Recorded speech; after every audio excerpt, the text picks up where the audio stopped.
So I was watching the X Zone TV channel last night when I was abducted by aliens, and they kept repeating to me over and over again, simultv.com, simultv.com. What's simultv.com? That's what I asked them. They had it written on the side of their UFO. How do you spell that? UFO. No, I mean simultv.com. simultv.com. simultv.com. Right. simultv.com. Interesting that you were abducted by aliens in a simultv.com UFO last night. Oh, yeah? Yeah. Now that you mention it, I remember now last night I was awakened from a deep sleep. My great-grandmother was standing there. She said she'd come from the hereafter to tell me about simultv.com. She even spelled it out for me. simultv.com, sonny boy. simultv.com. simultv.com, sonny boy. Wow. Yeah. Guys, you'll never guess what my psychic guru just told me. simultv.com. Exactly. Are you guys psychic too? Of course. We all know about simultv.com. simultv.com.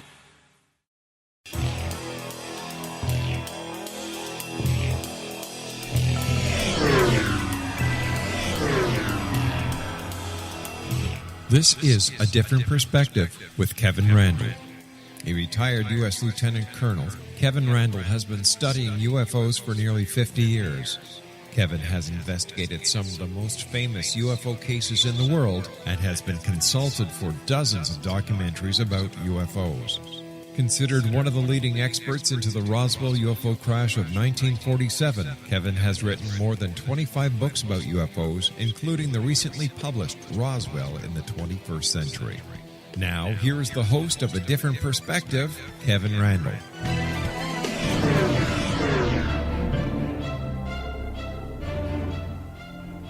And just as promised, I am the host of A Different Perspective, and we are here on a special edition with Paul Hynek. We will get to him in just a moment, but for my friends out there, I'd like to say one thing. Winter has come. For those of you who understand Westeros will know what I'm talking about now. There has been a show on the History Channel for the last several weeks called Project Blue Book, and cleverly it's about Project Blue Book, and the main character, who used to play Littlefinger on Game of Thrones, is playing Dr. J. Allen Hynek. And I am joined today by Paul Hynek, the son of J. Allen Hynek, to talk about the program and how he feels about the way his father's treated, how he thinks the program is progressing, how he likes it or dislikes it, what I think about it, and all those sorts of things. I'm going to read you a short resume of Paul Hynek, which is very impressive, by the way.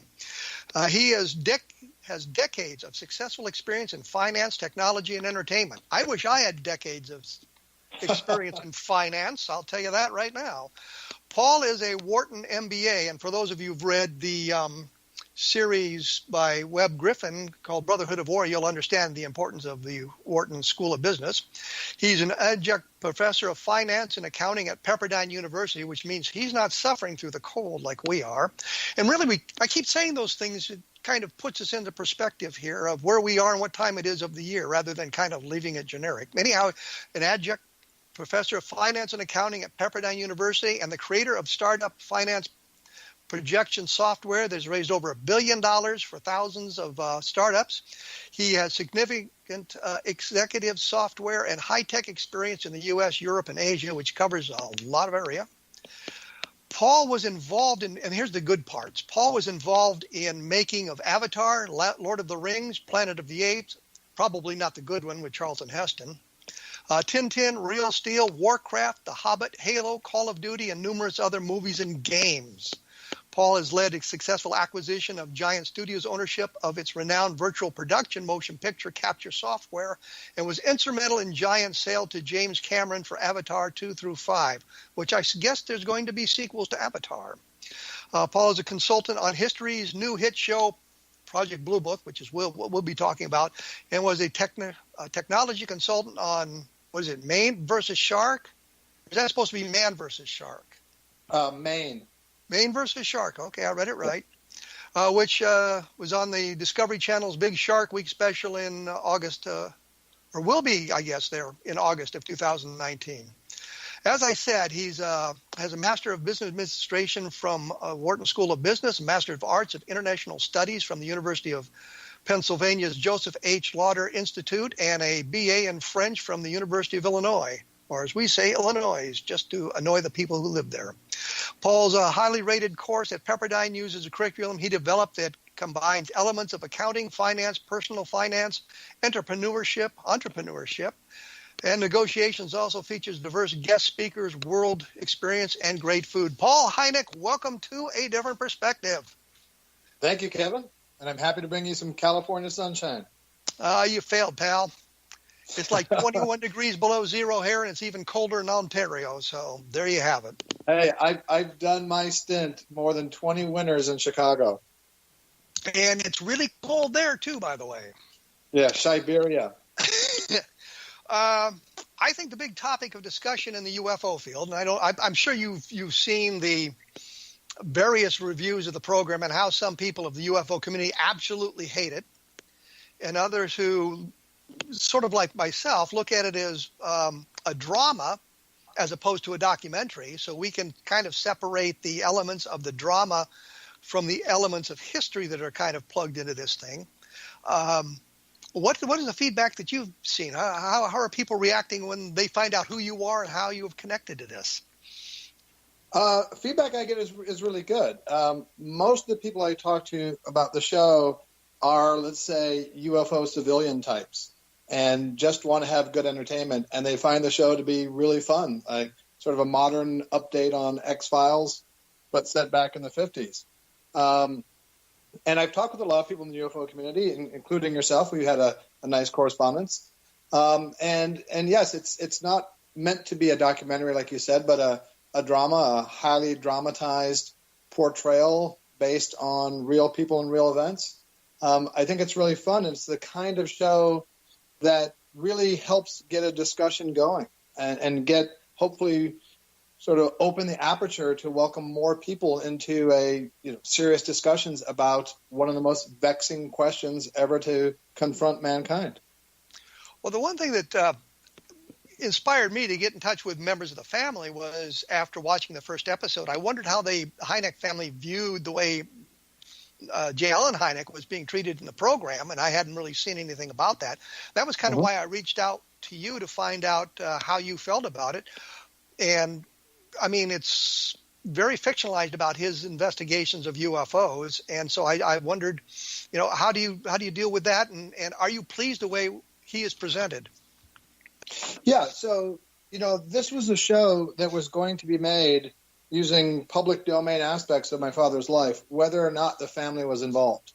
And the network was very gracious to allow us to be part of the show, my brother Joel and I, to give more input and sort of color as to my dad's character. One of the reasons we were happy to do that was, you may well agree that when I see portrayals of scientists, they often kind of look at them as Vulcans and just always using logic everywhere and not a living, breathing, warm human being. So we were very happy to get involved to provide a fuller portrait of what my father and my mother were like, both as people and their work with UFOs and the Air Force. And so we've been very happy with our ability to participate. And the show is not striving to be accurate, but really to be authentic with how they sort of grok the characters of my mom and dad and use them in ways that are authentic and respectful in highly stretched circumstances. Well, I'm going to tell you a joke that a friend of mine, Bob Cornett, and I were going to play on your father because we were both Air Force people, and we thought we'd put on our uniforms where he might be lecturing us somewhere and walk up to him and quietly whispering to him, "Dr. Hynek, do you have the time?" and then leave. Anybody wondered what did these two Air Force guys come in and tell him that about that? Well, they just asked me the time. Who's going to believe that? We thought that would be a wonderful joke to play on him. Never had the opportunity, unfortunately. So well, he would like that. He had a very, very acute sense of humor. Well, we just thought that would be a wonderful thing to do because he could never explain it to anybody, I suppose. Well, I guess he might feel like he's sort of being downgraded because when the Blue Book folks approached him, it was 3 Air Force guys. So if there's only 2 coming later, then things might be simmering down a bit. I hadn't thought of it. I could have rounded up some of my other Air Force pals to visit with him, I suppose. Yes. So you're not concerned with the highly fictionalized way the program is going. You find that not to really harm, I guess, UFO research in any way, and kind of makes it more interesting? Well, I don't know if I'm really equipped to speak on effects on overall UFO research. I think it's more your wheelhouse. But in terms of how it portrays, my parents, I don't think people will watch this. And we've had a lot of people ask us questions about small things, like, is that what your house looked like, and things like that. But I think most people understand that this is not meant to be, my dad was not likely looking into a tank with some kind of alien creature or holding an alien skull. There was not a Russian spy. So I think it's clearly understood. And also, history is going to great efforts to allow people to see real live things. At the end of each show, they show, a few seconds of real aspects of the case. There's interviews with our family and Jacques Vallée and Richard Dolan and others talking in more details about the real cases. We've done a lot of publicity events for them, and they've made us available for interviews to give sort of, the real side of what happened and what our parents were like. So we feel that this is a great way to showcase the importance of this overall effort in a way that only fiction can. So we're all behind it.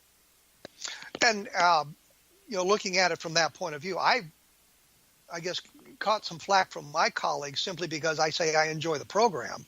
And I realize that to do a successful program, you have to bring in elements of drama that may not be there. But the one thing that was struck me as you were talking there was I had an interview with James Carrion about the Roswell Deception book, and he was talking about how the 1947 wave was kind of a way of exposing Soviet spies. And I was watching the program last night thinking, oh my goodness, there's the Soviet spy they were trying to out talking on her radio. So maybe not Cameron, but Carrion was more correct than we thought. We're going to have to take a quick break here, talk about some of the other things going on with the program. And you all listening should be tuning in to the X Zone Broadcast Network, XCBN, to take a look at some of the other fine programs. We will be back right after this.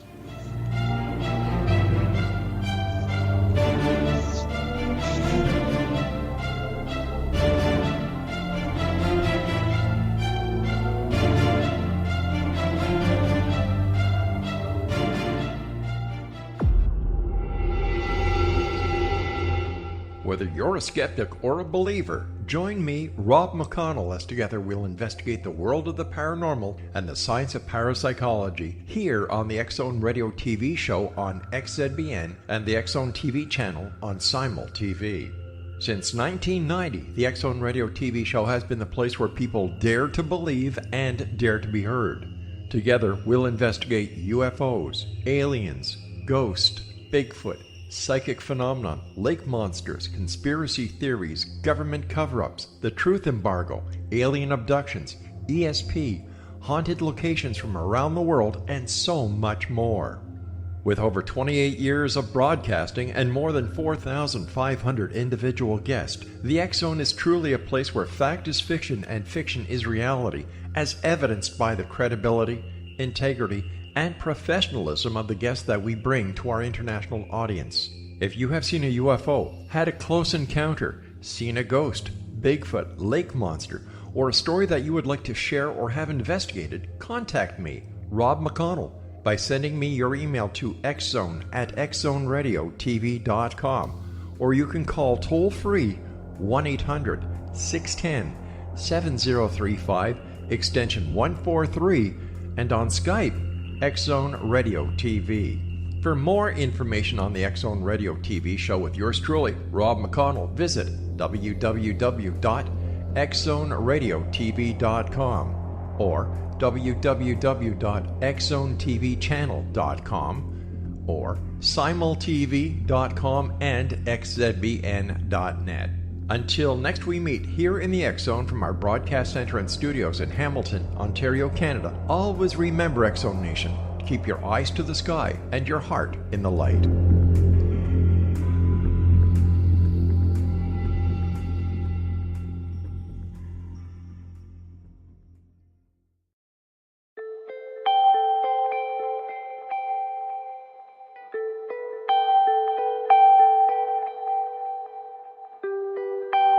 It's hard to listen to the news without realizing we're living in volatile, unprecedented times. Yet never has there been such an opportunity to transform the human condition. As old structures fail, where can we find the guidance to co-create a better way? Find Your Path Home is an ever-evolving, leading-edge information, education, and healing resource center designed to support and guide you on your path to unity and enlightenment. Based on sound principles employed by shaman worldwide, we provide techniques that can support you through the current transitions, offering online shamanic classes, international long-distance shamanic healing sessions, complimentary Mission Evolution radio episodes and Stairway to Heaven TV vignettes, seminars, retreats, and much more. All of this can be found on findyourpathhome.com.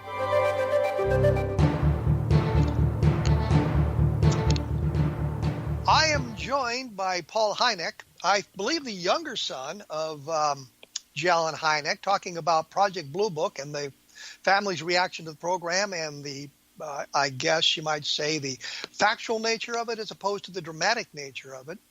And we were talking about the Russian spies, which I guess is a dramatic interpretation of some of the events that went on.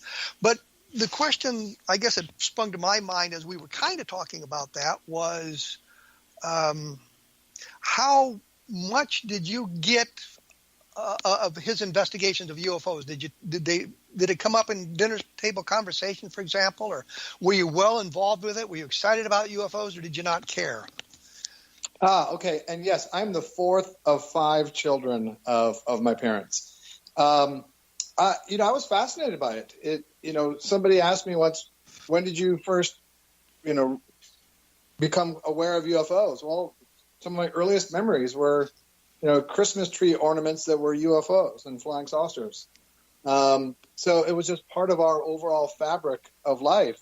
And,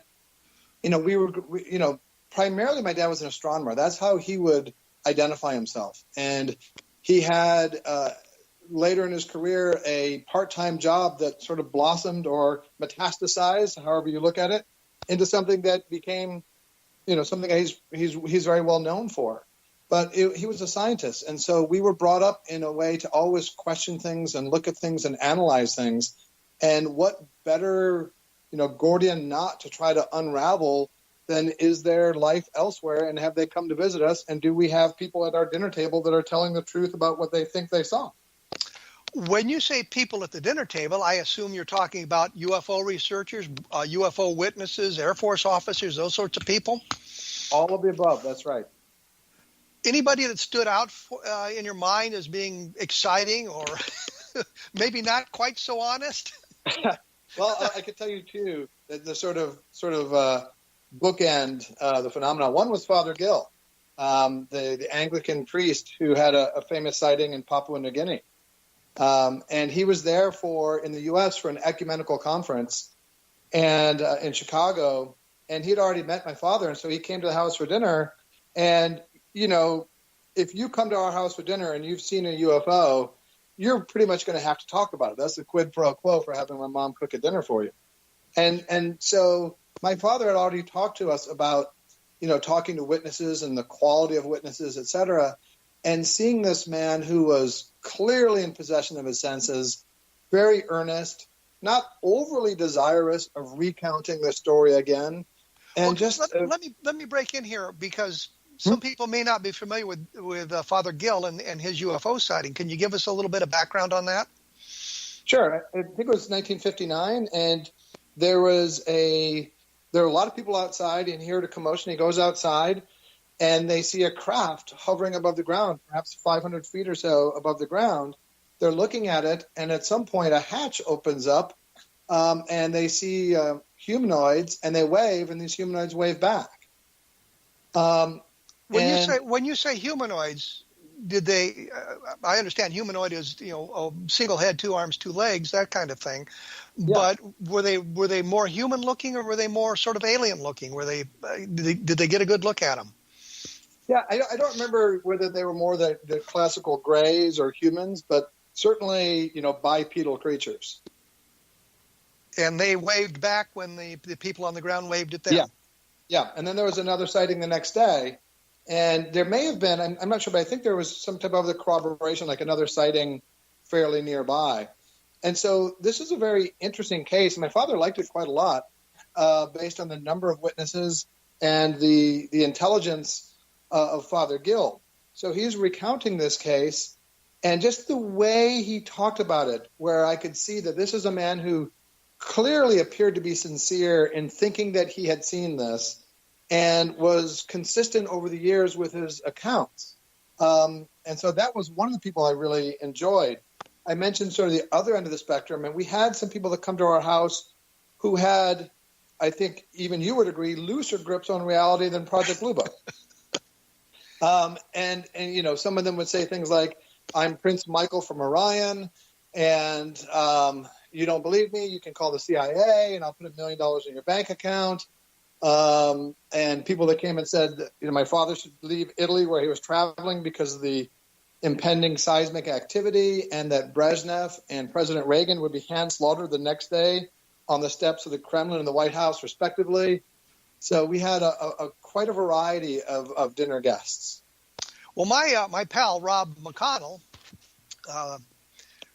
had a guest on his program that talked about how those of us who had served in Iraq really didn't go to Iraq. We had gone to Mars to fight with aliens up there against other aliens, and all of this stuff. And so I did a column on my blog, kevinrandle.blogspot.com, which gives me a chance to plug that.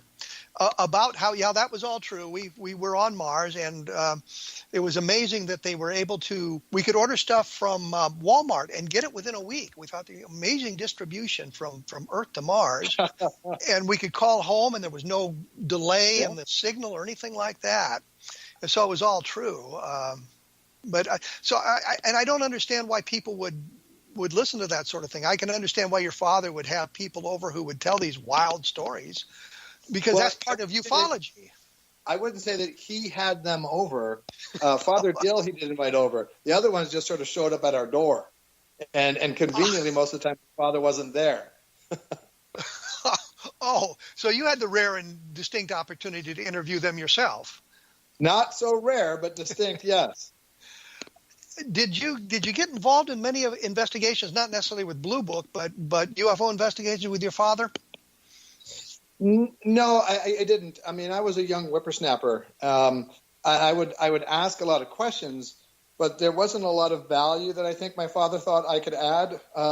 Now, my brother Joel was older, and so he was there during some more of the Blue Book years. I was really what I call around during the Close Encounters years. So you're that much younger then. Yes, that's right. And my brother Joel, at my father's request, would tape conversations to record them, to have them for archive. So, I remember I tried to earn my junior field investigator badge one day because a call came in and I was talking to the person, and I took my father out there, and it turned out the guy was just completely nuts, and almost violently so. He had this big knife.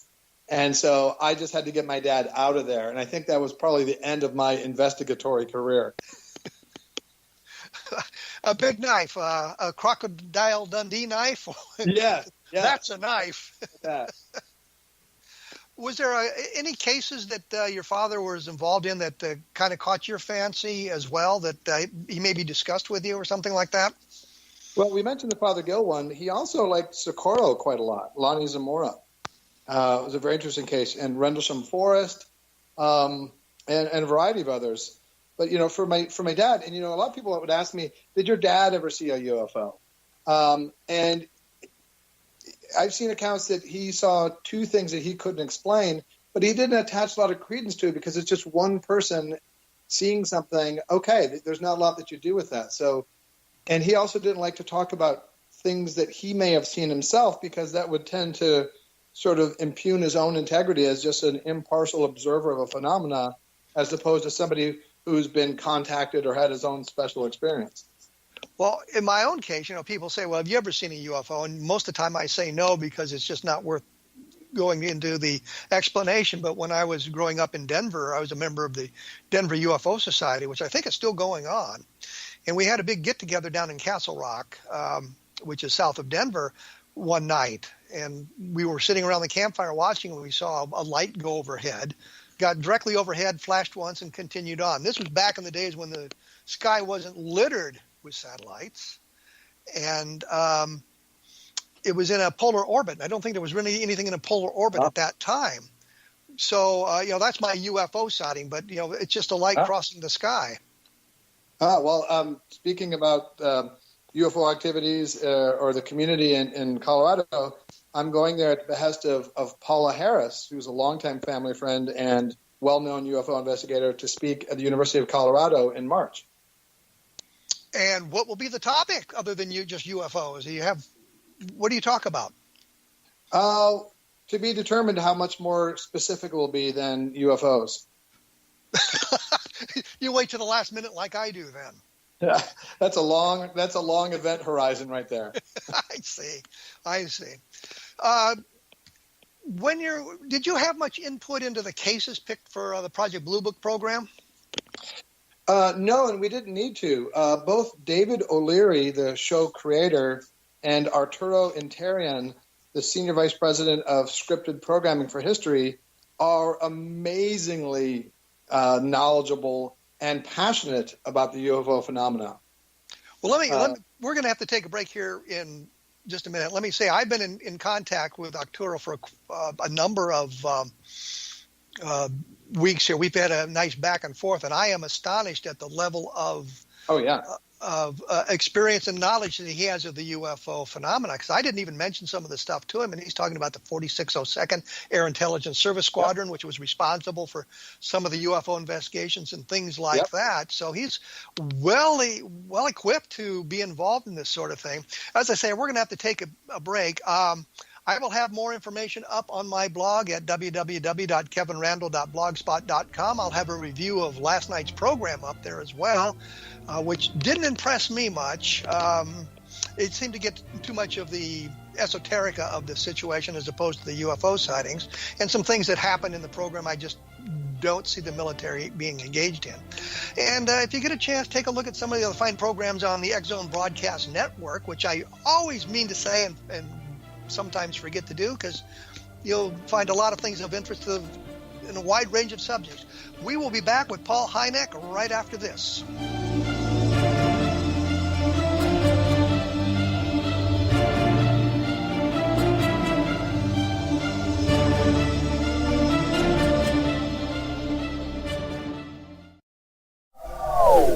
They are here, and they've been here for thousands of years, making their presence known in the shadows. They might be seen by a lonely motorist on a deserted road late at night, or by a frightened and confused husband in the bedroom he is sharing with his wife. But who are they? What do they want? Why are they here? Perhaps most concerning, has the government been aware of their presence all along? The new book by L.A. Marzulli, UFO Disclosure, the 70-year cover-up exposed, delves into the world of UFOs. Can full disclosure be soon? Order now to receive a free hour and 37-minute DVD on the UFO phenomenon. UFOs are real. Get both the book and the DVD, a $40 value, for only $19.99. To order your book and DVD today, go to lamarzulli.net. That's LAMARZULLI.net. Rob McConnell here, presenting an overview for Nicholas Paul Jennings, author of a fascinating book, Amen. It presents facts revealed by Egyptologists, facts that enable us to understand why Amen is the beginning of creation of God. It provides recommendations for religious leaders of the major religions to unify their beliefs and teach the Word of God. Love one another. Amen informs people how mankind conceived God. It was the Egyptians that developed the concepts of a soul, a hereafter, and Son of God. And finally, after the worship of many gods, they conceived the belief in one universal God, the maker of all there is. For more information, visit www.futureofgodamen.com. That's www.futureofgodamen.com.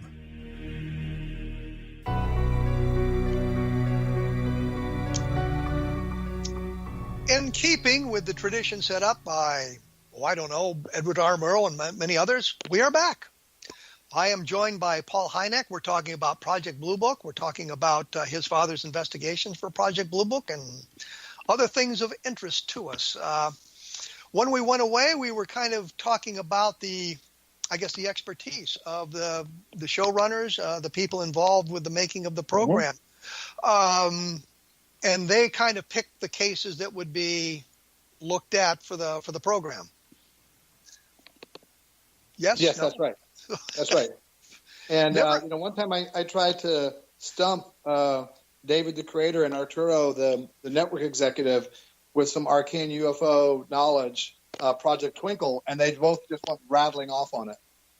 I really like Project Twinkle too, although I understand that the green fireballs still are seen over the southwestern United States periodically. I mention that simply to point out that I know what Project Twinkle is as well.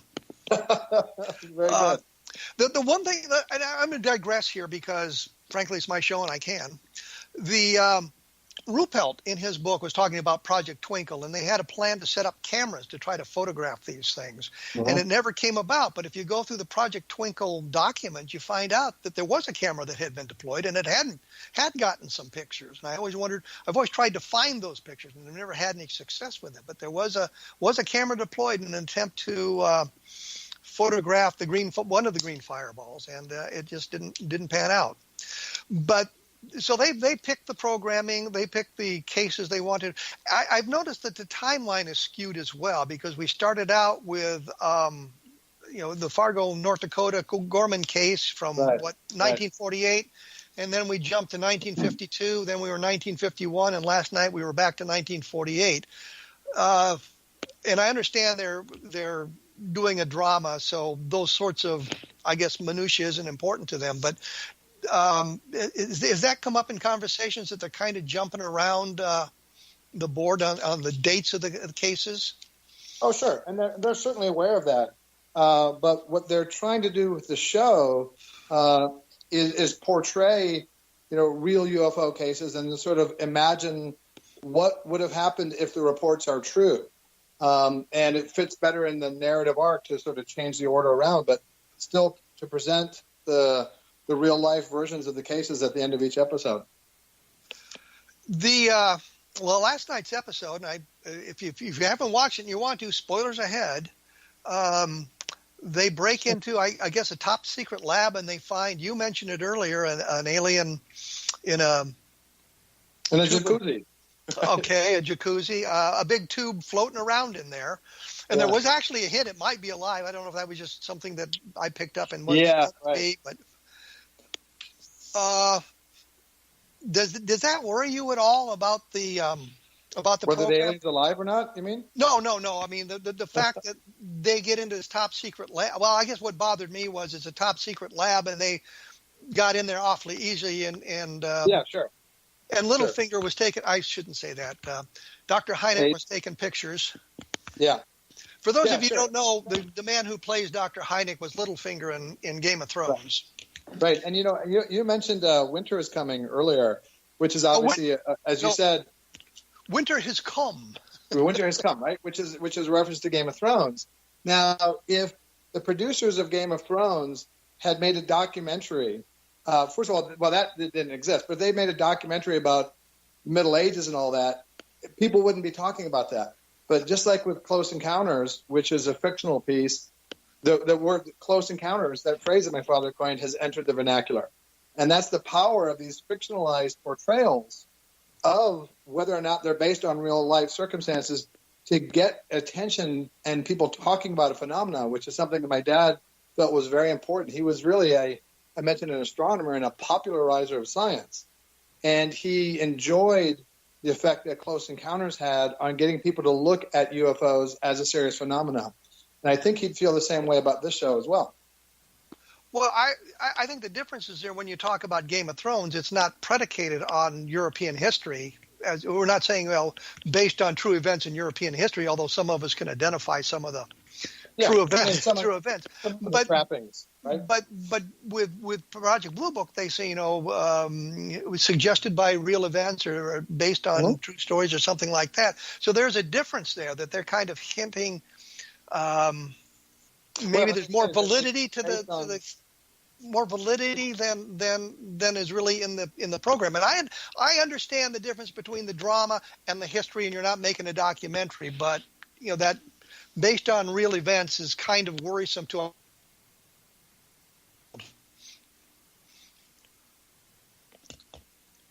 Yeah, I can't speak to your colleagues. My feeling is, well, some of them I know, but my feeling is that if people watch this, the UFO researchers will spot immediately things that were real and were not real. People that are just lay people and are interested in watching a show on a Tuesday night, they may not know exactly what was real or not, but I think it's pretty clear, and the show isn't trying to portray all of this as having actually happened. So, I'm comfortable with how the show is portrayed. Yes, based on real events, and then they're off to the races after about 5 minutes. I think last night it didn't take them 5 minutes, but the one thing that I liked about last night's program is at the very end, and I don't know how many people stick around to read those things, but it talked about the Charles Whitted case, which is the airline pilots who saw the thing flash by their airplane back in 1948. Right. If you look carefully, when Aiden, playing my father, is in that plane, he's writing on a notepad and he's writing Charles Whitted. But was he actually? I did not understand whether he was really in the airplane or it was kind of imagining what it would have been like on the airplane and making his notes. So he was maybe that's best left for interpretation. Well, what I was going to say, what I liked about it when they did the analysis of the case at the end, they pointed out that your father's first inclination was that it was a bolide, a very bright meteor. Right. And looking at the case and looking at what Childs and Whitted said, and I've seen the Air Force file and everything else has been written on it.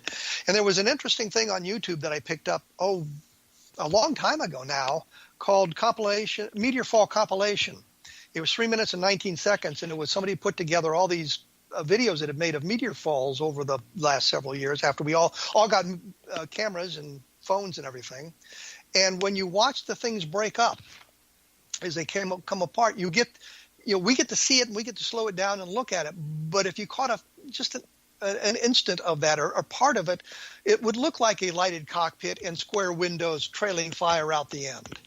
And I think that the Charles Whitted case is explained by that, especially when you bring in the Zond 4. And now I'm getting into the minutiae of this, but the Zond 4 reentry was a Soviet craft that broke up and fell into the atmosphere. And a number of people made illustrations of what they had seen and look an awful lot like the illustrations that Childs and Whitted had made after they had seen the thing in 1948, which to me suggests that your father's explanation back in 1948 was probably the right one. Right. So that's right. That's interesting, right? So you have this dramatic portrayal of what it could have been and the effects it has, and the possible occupants of these crafts and their luxurious, tank accommodations in some Air Force base, being watched over by Werner von Braun, who my father actually did meet. But then at the end of the show, they tell you, okay, well, Dr. Hynek said he thought this was a meteor. So it would be clear then that most of that stuff then actually didn't happen.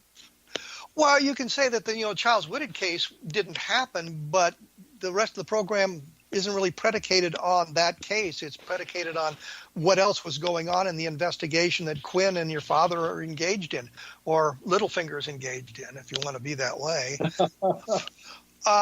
But like I said, I wondered what his reaction would be to the way the thing is moving forward. Your indication is that he would enjoy the program for the drama that it is. I think so. I think he would have felt that people would know that this is not meant to be a documentary, and I think he would have thought it was great fun and just kick back with his comfortable slippers and popcorn and have a grand old time. One of the things that I read, I think actually this morning, was one of the people saying that Dr. Hynek must be spinning in his grave because of the portrayal. And your attitude, having known the man much better than any of the rest of us would have, is that he would be enjoying the program. Yeah, it's hard for a son to predict what his father would think about something sometimes, but I don't, I think he would think that it's doing a service in getting people to have an open look at a phenomenon that is not going away, and that's portrayed in a way that's kind of a barn-burning serial. And so we look at it. I look at it as a drama with a X-Files vibe to it that is based very loosely on the Project Blue Book files and that investigation. But I don't see that as a major problem, and I think you're right that it's getting people interested in UFOs who may not have had any interest in it. Yeah. I know when I watch some of these reality TV programs, one of the first things I do is check to see how much information is available on this reality and how accurate it might be portrayed. We are going to have to take another quick break here because we're just getting up against the time. As I say, take a look at my blog at www.kevinrandle.blogspot.com. And if you would like more information on the Lonnie Zamora case, that Socorro, New Mexico case that was mentioned just a moment ago, I did a book, Encounter in the Desert, which is about the Lonnie Zamora case and all of that went on. Also, just remember to take a look at the X-Zone Broadcast Network website, see if there's some programs on there that will excite you and bring you to the other programs when you get a chance. I will be back in just a few seconds with Paul Hynek. We will be talking about the Project Blue Book program. Say that 3 times really fast. We will be back right after this.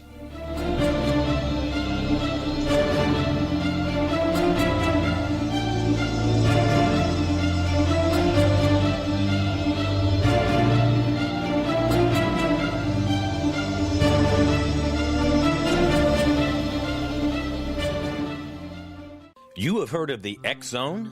Now watch it on Simul TV, plus 500 video games, live TV channels, free video on demand, worldwide, and more. Does this sound like tomorrow's television?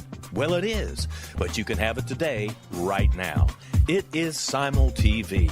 Simul TV offers what the others only wish they could provide. 15 exclusive channels like X-Zone, Sci-Fi, and Horror. We are worldwide. No other provider offers that. 500 built-in video games. No need to have an extra expensive system.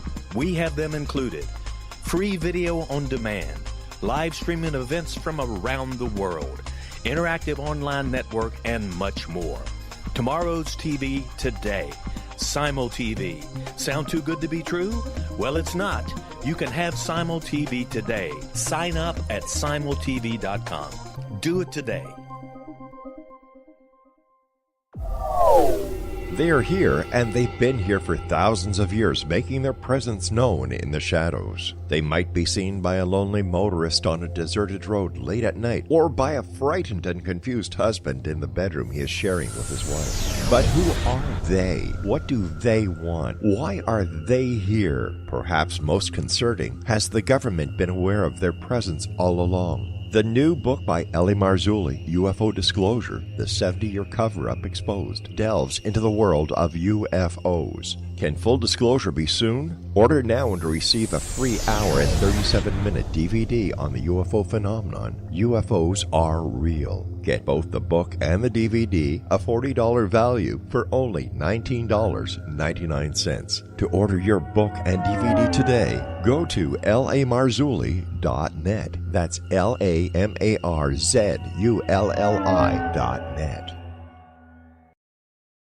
So I was watching the X-Zone TV channel last night when I was abducted by aliens, and they kept repeating to me over and over again, simultv.com, simultv.com. What's simultv.com? That's what I asked them. They had it written on the side of their UFO. How do you spell that? UFO. No, I mean simultv.com. simultv.com. simultv.com. Right. simultv.com. Interesting that you were abducted by aliens in a simultv.com UFO last night. Oh, yeah? Yeah. Now that you mention it, I remember now last night I was awakened from a deep sleep. My great-grandmother was standing there. She said she'd come from the hereafter to tell me about simultv.com. She even spelled it out for me. SIMULTV.com, sonny boy. SIMULTV.com. SIMULTV.com, sonny boy. Wow. Yeah. Guys, you'll never guess what my psychic guru just told me. SIMULTV.com. Exactly. Are you guys psychic too? Of course. We all know about simultv.com. SIMULTV.com. I am here with Paul Hynek, the younger son of J. Allen Hynek. We're talking about Project Blue Book, the program, and how it all comes together, and UFO sightings and all of that good stuff. And we were kind of looking at how his father might have treated the program. But let me take it a step further, because I actually met Mimi Hynek as well, especially when we did the Roswell dig back in the early 1990s. Mm-hmm. What would your mother think about the program and the way she's portrayed in it? I think my dad would have thought, oh, it's great fun.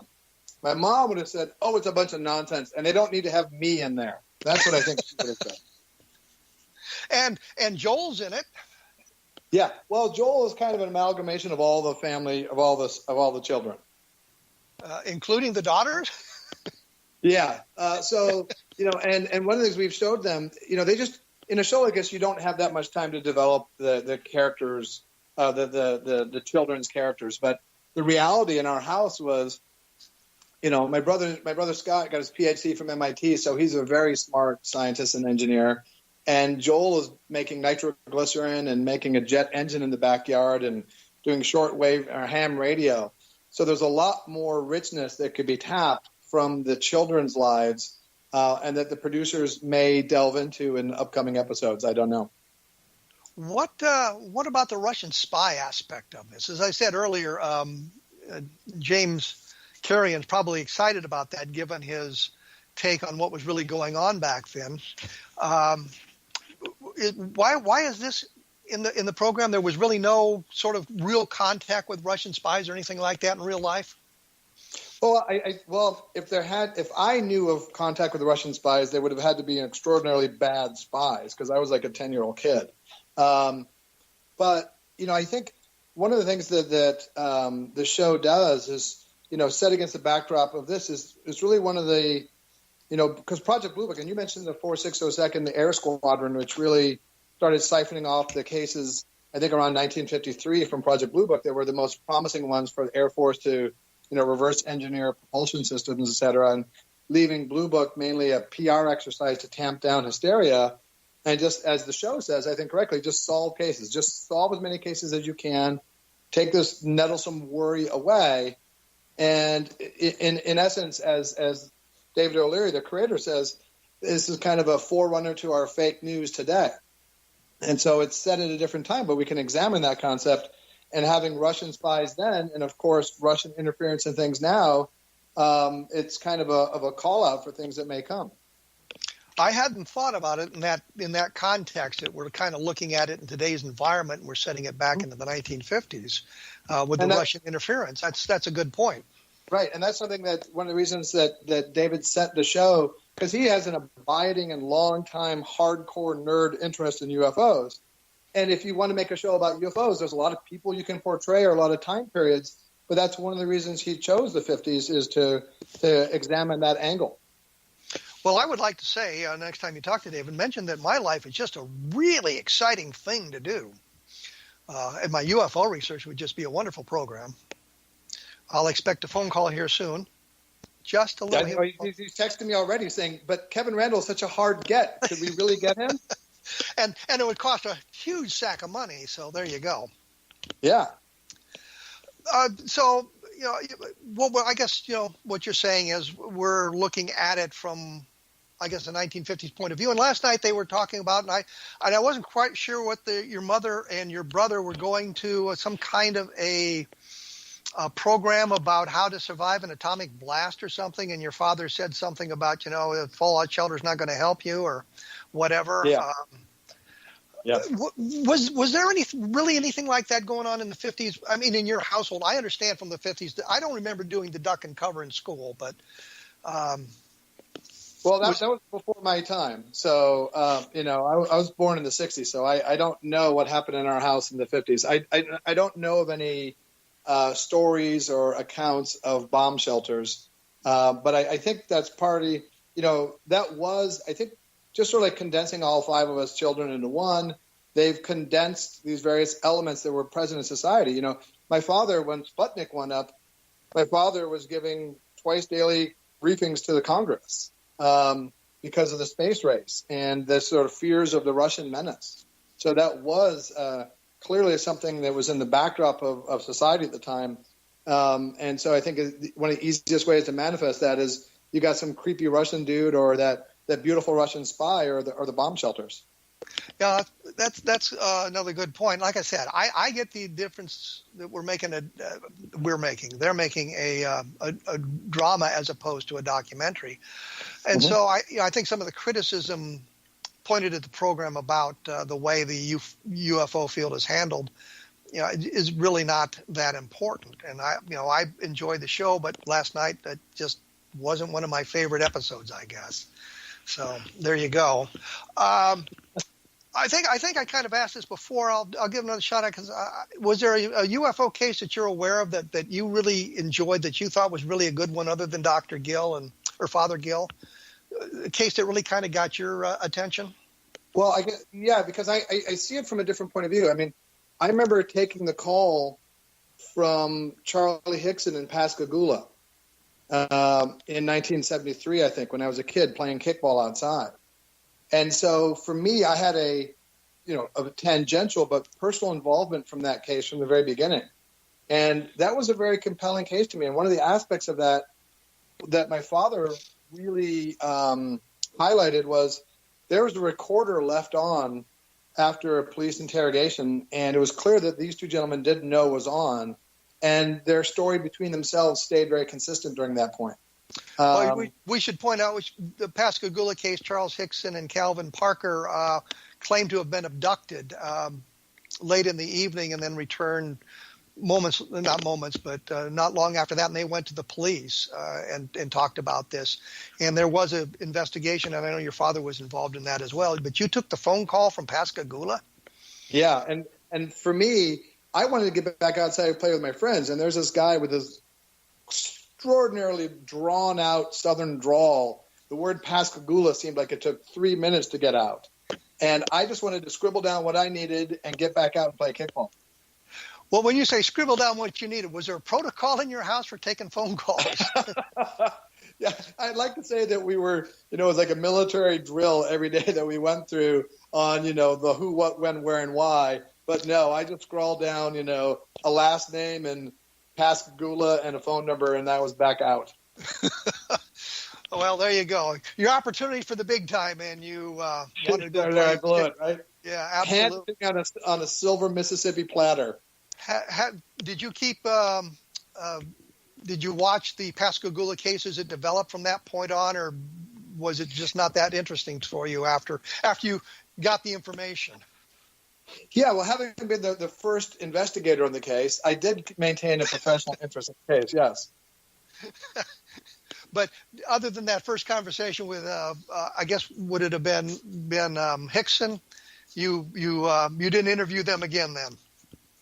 No, because I think they wanted to have, the benefit of other experts in the field take over after I had, launched it so capably. Okay, we'll go with that. In the last couple of minutes we have here, other than Pascagoula, is a case, and then that's post Blue Book, of course. Right. Other cases that you were interested in, I think you said Bentwaters, which would be the Rendlesham Forest case. Yeah. We've actually. And Roswell, something that you're an expert on. To me, one of the interesting things about Roswell is you've got and you may correct me on the various titles, et cetera, but you have the person, somebody at the Air Force Base okays an article to go out in the newspaper saying we captured a flying saucer, right? And they quickly walk that back. But to me, that's just a fascinating thing that somebody at the base who had authority to make this, the press information officer, whoever it was, who had the authority to do that, decided that it was a good idea to announce they'd caught a flying saucer. Well, the authority was Colonel Blanchard, who was the base commander, and he ordered the public affairs officer, Walter Haut, to issue the press release. So it was Blanchard who ended up as a 4-star general, so this great mistake that people claim he made didn't harm his career at all. Right, and so, and to me, that, because people ask me about Roswell, like I just by birthright am an expert, and I'm not. But to me, that one aspect of the case is fascinating, because clearly Blanchard would not have just johnnied off and done this without what he felt was sufficient evidence to make, the largest claim he's ever going to make in his career. Well, I'm going to have to leave it on that note because we're just flat running out of time. But if you want to know more about Roswell, you should read Roswell in the 21st Century by that well-renowned, world-famous author, Kevin Randle. Available at Amazon as a Kindle book, so you can get it immediately if you need it. Paul Hynek, thank you so much for taking some time from what I assume is a very busy schedule to chat with us about Project Blue Book. My pleasure, Kevin. I enjoyed it. Okay, thank you. For those of you who want more information, I'll have some up on my blog at kevinrandle.blogspot.com later today, maybe tomorrow, so you can learn something about that with kind of a synopsis of last night's episode and that sort of thing. I mentioned it earlier. I'll mention it again. The Roswell book is Roswell in the 21st Century, which is sort of a cold case investigation of the Roswell case, looking at it from frankly, a different perspective and trying to bring some logic to all the stuff that's been floating around by that. Also, take a look at xzbn.net, which is the X-Zone Broadcast Network, and you'll find, I think, many interesting programs for those of you who have different interests than just UFOs into the paranormal and that sort of thing. You can take a look at some of those interesting programs. And, of course, Rob McConnell's program, the X-Zone program, which I think is always entertaining, if nothing else. As I say, this has been a special edition of A Different Perspective. I was joined by Paul Hynek, and we will return sometime soon. Thank you for tuning in.